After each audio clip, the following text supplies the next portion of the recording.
मौका है मोदी सरकार के 9 साल पूरे होने का। नरेंद्र मोदी की सरकार ने इन 9 साल में क्या बड़े फैसले लिए हैं जिनसे देश की तकदीर बदली है, और वो कौन से फैसले हैं जिनके चलते सरकार बैकफुट पर आई। इस रिपोर्ट के जरिए समझने की कोशिश करते हैं।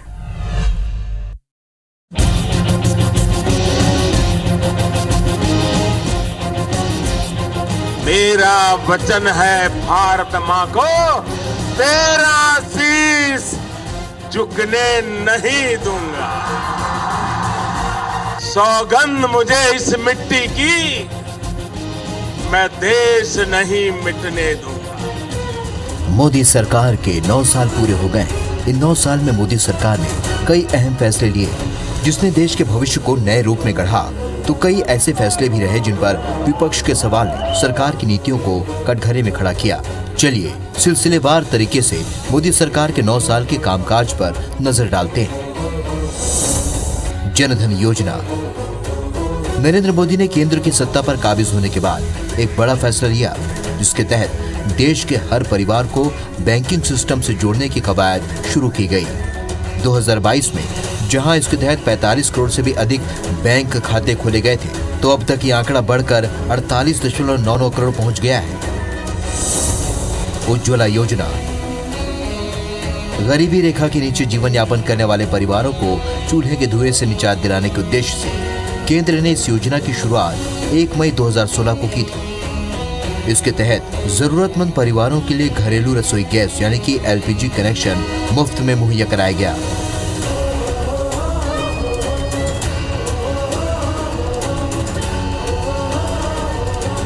अप्रैल 2022 तक इस योजना में 9 करोड़ से अधिक LPG कनेक्शन बांटे गए थे और यह आंकड़ा अब और भी बढ़ गया है।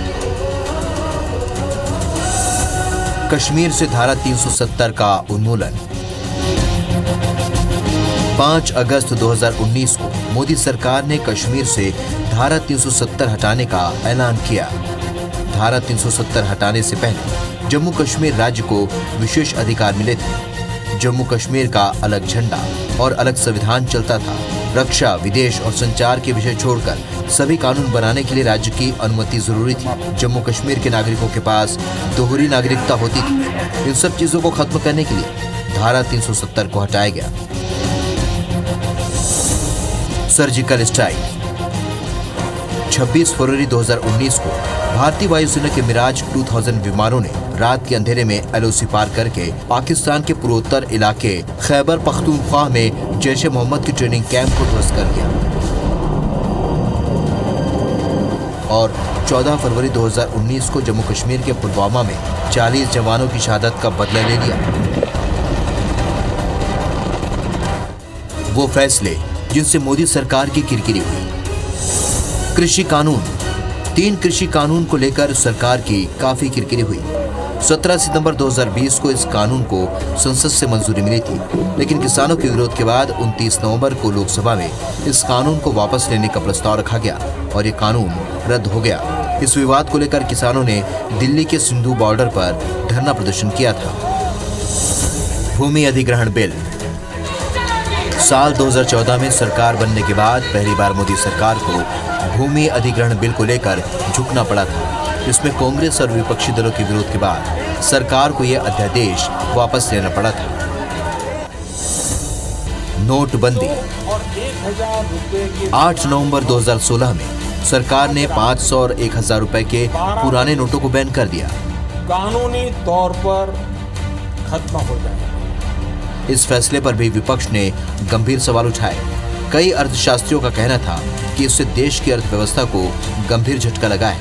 हालांकि नोटबंदी के दौरान कई अर्थशास्त्रियों का कहना था कि इससे देश की अर्थव्यवस्था को गंभीर झटका लगा है। हालांकि नोटबंदी के दौरान जो अव्यवस्था फैली उस पर सरकार की काफी किरकिरी हुई। GST। 1 जुलाई 2017 को आधी रात को जब GST लागू हुआ तो सबको उम्मीद थी कि टैक्स चोरी और भ्रष्टाचार पर विराम लगेगा, लेकिन इस सिस्टम से कारोबारियों पर जो बोझ बढ़ा उसने इस व्यवस्था के सुचारू संचालन पर सवाल उठाए। मोदी सरकार के 9 साल पर पक्ष और विपक्ष के अपने अपने तर्क। सरकार का कहना है कि देश के बेहतर भविष्य के लिए भी कदम उठाए गए हैं। माननीय प्रधानमंत्री जी के नेतृत्व में देश की सरकार को 9 वर्ष जो पूरे हुए, माननीय प्रधानमंत्री जी का ऐतिहासिक 9 वर्ष का कार्यकाल है, तो उन उपलब्धियों को लेकर के पूरे मध्य प्रदेश के अंदर घर घर संपर्क का जो अभियान है, उस अभियान को लेकर के भी आज इन वर्गों के अंदर, इन बैठकों में उसके बारे में व्यापक चर्चा करके ये अभियान ऐतिहासिक और यशस्वी बने, घर घर तक पहुंचना हमारा लक्ष्य है। वहीं कांग्रेस सरकार की नाकामी गिनाते हुए कह रही है कि मोदी सरकार की गलत नीतियों ने देश को पीछे धकेल दिया है। अर्थव्यवस्था से जुड़ा हुआ है। ऐसा क्यों है प्रधानमंत्री जी कि देश में महंगाई और बेरोजगारी आसमान छू रही है? ऐसा क्यों है प्रधानमंत्री जी कि पिछले 9 सालों में भी किसानों की आय 2 गुनी नहीं हुई है? 9 साल हैं, 9 सवाल हैं, और प्रधानमंत्री को, खास तौर से प्रधानमंत्री को चुप्पी तोड़ने की अभी वक्त आ गया है। मोदी सरकार के 9 साल ने देश के आने वाले कल के लिए लकीर तो खींच दी है, चाहे वो डिजिटल इंडिया का सपना या फिर साइंस से लेकर इकोनॉमी में देश को आगे ले जाने का विचार। लेकिन इस कड़ी में सरकार के कुछ ऐसे फैसले भी हैं जिनसे जनता को परेशानी हो। हर सरकार की मजबूती और कमजोरियां होती हैं। पहले 5 साल के आकलन के आधार पर देश ने मोदी के नेतृत्व को दूसरा मौका दिया। अब बारी है मोदी सरकार के दूसरे कार्यकाल की परीक्षा की। 2024 के नतीजे साफ कर देंगे कि मोदी 2.0 का कार्यकाल कैसा रहा। Bureau report, IBC 24।